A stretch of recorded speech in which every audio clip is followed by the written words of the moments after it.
What is going on, everyone? Welcome to Bladeshow 2022. This is day 2. We are on Saturday. It's pretty crowded today. It's good, yeah. It's been really good. So, guys, we are here with Joseph Vero, the man behind Vero Engineering. Joseph, thank you so much for taking time out of your day. Thanks for having me. First of all, love you guys. I mean, seriously, your fans are voracious. You guys getting the knives on the site. Really appreciate that. Thank you. Working with us. You guys were one of the first retailers to reach out to us. Doing Cerakote, just honestly, really, really cool. You guys are amazing. We appreciate you, and you took a chance on us because to send your product that you put your heart and soul into to someone else is a big leap of faith. So we appreciate you taking that trust in us. But Joseph, what we've been doing this week is sitting down with people who have made a positive influence on the knife community and letting people get to know them a bit more. We like to think that it's all about knives. It's really all about knife people. Yeah, for sure. The community is what makes this place great. If we just had knife vending machines at every booth here and no people and everyone was just in the pit drinking, it wouldn't be the same thing. I'm going to be honest with you. I wish we had knife vending machines, not necessarily here, but if you're just at a gas station and there were cool Vero knives in a vending machine, I think it would actually be kind of cool. You're like A37, that would be cool. Grabbing a cola and a Vero, Axon, perfect. We'll talk about this later. We can circle back around to this. Actually, can we take this out? I think this is gold right here. We might be able to do that with Fulcrums, actually. That would be pretty cool. Yeah. All right, we'll talk about this. Riley, will you write that down? Yeah, we'll get that. All right, thank you, man. Joseph, when you're first getting in the knife world, what was that journey like for you? Was there like a gateway knife for you? Was there a gateway experience? What happened to get you deep in the knife world? Yeah, it's funny. When I look back on it, I didn't really realize it at the time, but my grandfather's knives, they made their way to me. Yeah. And I realized that if I forgot it at home, it was like, I need that. It's like you're not wearing pants. Yeah, exactly. It was so weird. And then I just started carrying one every day. Yeah. Then that rolled into getting a Gerber from the Walmart, and then going, oh, this is a great knife, and then finding out there's more than that, and you don't realize that there's more until you realize that there's more. Went into the PM2s. Started carrying the kind of the higher end production knives, which is kind of my wheelhouse. I love well-made production knives, and just my collection grew. It was a downward spiral. Yeah, it goes real fast too. Was your wife Michelle, was she on board with the knife collecting before it became a career for you? Yeah, for sure. It was something that I enjoyed doing. At the time, being a poor college student, you have to sometimes give up knives to get new knives. Yeah. So that's what I would do. I would maybe buy a couple knives that I liked. At the time, I would maybe buy a PM2 that was in great shape, and I would do some things to it, make it better, and then buy one that was in a slightly better shape. That's cool. That's kind of how you grow your collection. And it's just like a downward spiral from there. It really does. Yeah. And I'm with you. I'm also a high-end production knife guy. I would love to break into the custom knife world at some point, but this might be a little. I might have to do a reverse mortgage or something. That's Yeah, some of the prices on those. I mean, worth it. Yes, definitely worth it. Some of the art here is incredible. Oh, but the production, the high-end production, you get the tolerances that you want. You get the feel that you want out of those knives. And again, it's but it's also like I don't mind taking it outside and cutting a branch off of a tree because it's not $1,200 for that knife. Plus. Yeah, exactly. Joseph, when you were first getting into it, actually designing knives, what were your inspirations? Who were your inspirations back then? So at the time, we're talking about high-end production knives. A high-end production knife that I got at the time was a Wasabi. Okay. And it kind of changed my perspective of what I had it in. I first got it, and you're looking at it going, the chamfers on the edges. Yeah. They're so well done. The feel of it opening, it really did change my perspective of what a production knife could be and should be. The design was great. The BRR knives, just a fantastic design. But the execution of that design changed my perspective. At the time, I had some Koenigs. Yes. I had Holtz, and I questioned why, if you have a great design and you have it executed well, there's no stopping a well-made production knife. Heck no. So that was kind of the plan. That's amazing. And so I didn't even realize when you were talking about high-end production knives, you were talking about high-end production knives. Holtz and Koenigs. I mean, that's just something that people... Those are kind of more the mid-tech. The idea was getting a high-end production knife, a Wee Wasabi. Got it. And why couldn't it be a Koenig? Okay. And a Holt knife. My Holt at the time, it blew my mind. Sure. But again, they put the time and the effort into machining and doing it themselves. Why couldn't I have a production knife that had that care to it? So that was the idea, right? If I did have a company at some point, and then I did have high-end production knives, I QC them, I tune them, I make sure that when the person gets it, it's that knife that I'm hoping it would be when it gets there. So. And then, did you have a mechanical background before getting into designing and then going into production with knives? Yeah, I was actually I'm a mechanical engineer by schooling, design engineer by trade. I designed drones and we designed tech for law enforcement. Okay, we'll leave it there. It was kind of the perfect job. Sure. One product we were designing, we went into the production run, and the production run, doing that kind of stuff, it's the slow time for CAD, and I really missed designing. Yeah. So my wife at the time was pregnant, and I was just sitting on the couch, just rubbing her belly, and I'm like, you know what? I'm going to design something. Yeah. So I had the idea for a flipper tab. And the flipper tab on most knives, usually stick out the back. And then when you flip the knife open, it's sticking out the front. Exactly. And you're going to have to pick where you want to hold the knife. Why not put the flipper tab in line with the spine? Yes. Then when you flip the knife open, why not have it hidden as well? So I tried to explain that to some friends. And I was like, you know what, let me just draw it up real quick. So I drew it up, I showed them, and I kept drawing because my wife was still pregnant, and I kept drawing. Turned out that takes a long time. Exactly. I iterated the process, and I had access to 3D printers, so I printed it. I got to see what felt right for me. And I ended up on the Impulse. Yes. Showed it to some friends. They said they wanted one, and I said, screw it, let's get some prototypes made. Had a couple prototypes made. I actually picked them up. Bladeshow 2019, my Best Tech, the manufacturer, brought them. I got to flip it open and go, wow. It works. It works. It works way better than my 3D printed models do. Do you still have those? I do. That's cool. Yeah. That's really cool. Yeah, it is. And then I walked around the show with it, with the two models. I showed them off. Some friends that were with me, it became kind of a running joke. I would show the knife to somebody, they would look at it, go, oh, that's nice. Oh, yeah. They would see how the flipper would work. They would see the action of the knife. And it became a running joke. We would hand it to somebody, they would go, oh, and everybody would giggle. And so eventually I was like, oh, this might actually have legs. Like there might be something some merit to it. Yeah. So then I got the production run. My first pre-order sold out in the first night, which is kind of crazy for a no-name designer to do. Not any longer. Yeah, exactly. So then, kind of long story short, we got the first run in, and I'm really, really happy with how they turned out. The rest is history. Exactly. So, how did you come up with the idea for the fulcrum?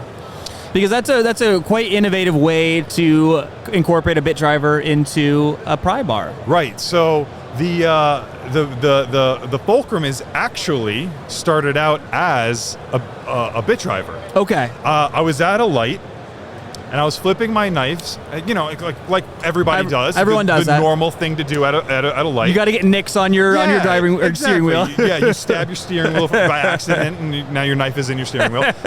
So I was flipping it, and I really wish I had a bit driver on me. Yes. I was like, I wish I had a bit driver that I kept on my person at all times. And I loved the System 4 Weehaw bits. Yes. The small, 1/8-inch bits. And I was like, why doesn't anybody? Most people that do the pocket tools, the bit drivers, they do the 1/4-inch bits with a 1/4-inch hex hole through it. You kind of have to hold it while you're doing it. I was like, why not just incorporate that? So again, I went home, opened up my laptop, and designed the fulcrum. And it kind of blew up. How many iterations did you go through? Did it always have that modern, like almost futuristic look to it? Yeah, that's almost exactly how I drew it in CAD originally. Cool. Yeah, there was very few iterations. I changed the width, I changed the tip width. Yeah. But no, once I got the clip with the bit holder incorporated into the clip, once I got that set, getting the body right it kind of just fell into place. It was designing a clip that held the bit. Yeah. And then just adding that to a pry bar. So it was a bit driver. That part was easy. Yeah, exactly. It was a bit driver clip that just happens to have a pry bar attached to it. That's cool. Yeah. That's really cool. I always like to hear stories behind the knives, behind the EDC items. I always like that. So, other than knives and pries, do you have an EDC item that you totally geek out on? So, you should never do this, but I got into watches. Oh no! Shout out Nick Shabazz. I got into watches, and what a bad idea that was. Anyways, so I got into watches, and now I'm of course designing a watch. Really? Okay. I'm working with an OEM that we can't really announce yet. But we're going in through the process. I'm super jazzed about it. That's really cool. I can't wait to show everybody. I think the design language is going to translate from my knives to the watch. Perfect. I think it's gonna translate pretty well. Like I said, I'm pretty jazzed about it. Could we do like a crushed carbon fiber dial? Is that in the cards? Write that down again. So watches, I mean, yeah, that is a common one for EDC guys, I feel. And I've seen some of the most amazing watches I've seen in my life here this week. Yeah. Which is awesome. If you're watch spotting, this is a good place to do it. So, Joseph, what do you think is an underrated something in the knife world right now? So, great question. I mean, you ask 10 people, you're going to get 11 answers. Yeah. And for that, for me, it's the feeling you have using the knife, opening the knife, taking it out of your pocket. A lot of, I don't want to say a lot of knife makers miss that mark. I think their perception on that might be a little bit different than mine. I want a knife that the experience of carrying the knife, taking it out, opening it, using it, closing it, putting it away, is just as important as how the knife actually functions while cutting things, how the knife looks in your hand, the actual experience of that knife. Yes. And I think that kind of goes back to what you were talking about with all my designs have maybe a little bit different language to them, even though they're still, I think, still kind of similar. Yeah. You want to be able to pull it down and fire it out. You have that. Oh, yeah. You want to do the middle finger flick. You have that. There's the double detent where you flip it out and flip it in. Yes. They're all different experiences. Yes. And it's the experience of using the knife, maybe more so, not maybe more so, but I think is maybe missed. And it's at least as important. Yeah, I think the so. function, Yeah. especially when you're getting into the higher or mid range. You want something to have a little bit of an experience to it, because the Gerber Paraframe that we all started with You know, literally the Gerber parafframe. Yeah, that's what I had. That's what I had. Obviously, cut my hand more than I cut the stuff that I was cutting. Exactly. But you know, for what I do at work, I open up a lot of boxes. Yeah. My Gerber parafframe, I'd have to have Riley sharpen it a lot more, but I could do a lot of the stuff that I do with all of my knives with that Gerber parafframe. But it's the feeling and the pride that you get from either owning a Vero or from owning, you know, any of these other brands that you believe in, that you like the people behind, and that's an important aspect. Yeah, and that also goes back to the community portion of it, right? You know, again with the Holtz and the Koenigs. Yes. You know, do you need a $350 pocket knife? I mean, I say yes, but I think a lot of people may say no. But in that, you also get to know that your buddy has the same high-end pocket knife that he enjoys, and you get to show. Let's be honest, you know, Instagram right now, it's a great place to learn about new designs, learn about new stuff, but it's also a great place to show off the stuff that you have. I mean, let's be honest, okay, and 100% okay. So if I'm going to design a pocket knife, you know, you kind of hope that it's also aesthetically pleasing as well, too. I think it should be, if at all possible. Yes, absolutely. You know, and I think a lot of my favorite follows on Instagram, they're not designers and they're not retailers or manufacturers. They're just people who are amazing photographers that also have a beautiful collection. Because that's an amazing crossover there. Absolutely. And there's something that, you know, when you're sitting on the couch ready to go to bed at night, there's something that's great about that. You know, just scrolling through, checking out awesome stuff. It reinvigorates the passion to see, oh, well, there's guys out there that also think about knives as much as I do. You know? And that's always so cool. Joseph, if you had to choose 3 knives to carry for the rest of your life, not all at once, but you have to bushcraft or whatever you end up doing, food prep, open up all the boxes that I'm sure you get at work as well, what would they be? And we can take a pause. Yeah, that's a rough one. So, that's a difficult one. So, one without question is going to be my Sebenza 21. Okay. That my wife gave me after what we got an amazing engaged. gift.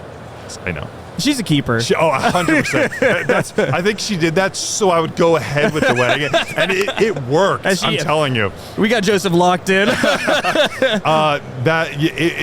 That without a doubt. Let's be honest. It is one of the best looking knives there is. Oh, it's gorgeous. In my opinion, of course. A beautiful knife, so well made. The care that went into designing and producing, and their customer service, everything. Incredible. Yes. I'm proud to own that knife for that reason, but especially because my wife knew that it was something that I never had, always wanted, and got it for me. That's really cool. That's staying. I like that. That's staying. I like that. I have a Holt prototype. Say no more. They reached out to me for my input on it. That's cool. Before I was a knife designer. Wow. That meant a lot to me. Yes. That's staying. That's really cool. That's definitely staying. And then a little bit of plug for myself. Sure. I have a knife that I am the only person to own.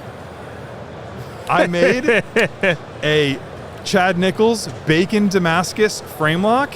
I love that knife. One of one. It's mine. Yep. And I'm the only person that can say that. So you're saying DM you on Instagram and give you offers? People at their booth are like, yeah, that's awesome, but come here. How much? I'm sorry. And my wife was like, no, we got a price. I'm like, baby, no. This is mine. Is there a watch out there that if someone took it off their wrist and handed it to you that you would do a direct swap? No, but there's one that is very, very close. What is it? It's the Batman Rolex. Oh, yeah, absolutely. I mean, let's be honest. Everyone needs a GMT Master too. Yes, absolutely.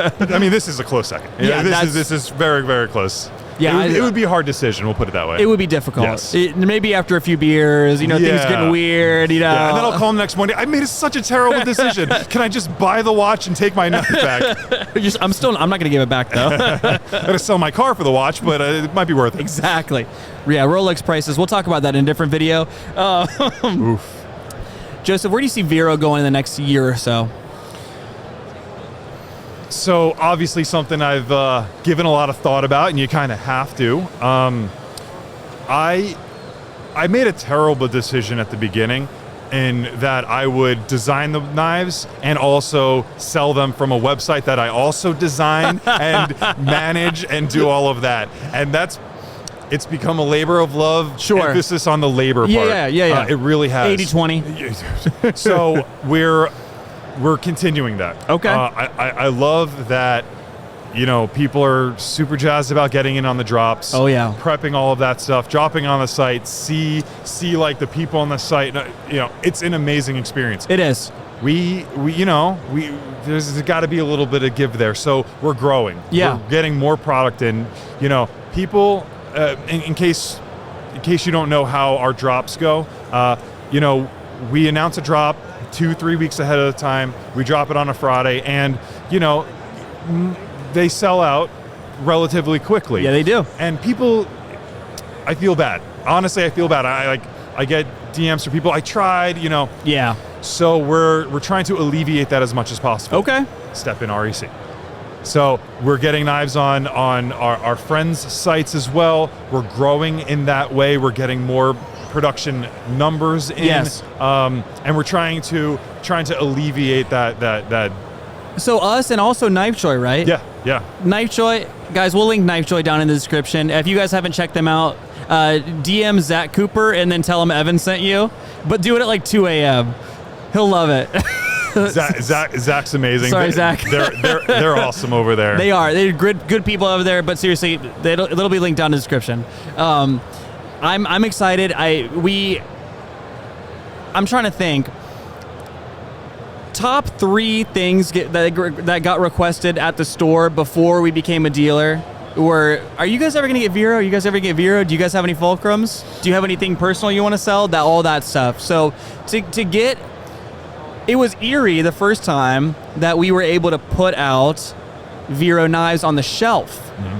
I just thought, because the Vero knives for so long were something that you saw at shows, and they were something that you saw online. Yep. And then to have them physically in their pouches with candy in front of people, so that when people walked in and say, hey, do you have Veros? I'm like, yeah, we have 8, different varieties. You can go look. Yeah, for sure. You can play with it. Yeah. And it's just really cool. Yeah. And obviously online sales are great too, but to have that experience to show off something that you believe in, that you're passionate about in store, it's so cool. So we really appreciate you taking a chance on us. It's been really, really cool. I wish there was a brick and mortar River's Edge cutlery near me. Yeah, that would be cool. That would be amazing, because I want to just one day just be like checking out other knives and see somebody go, oh, is that a Vero? And oh, yes. And then leave and just be happy. Cover the V on your polo. Exactly. No, that would be really cool. He's a great guy, by the way, that Joseph. He's really tall and handsome. I'm glad you said it, because I wanted to. He's even taller than me. But yeah, no, it's been really, really cool. And I wish we had an REC down where you are too, because it'd be a lot warmer. And I'd probably be a little bit tanner.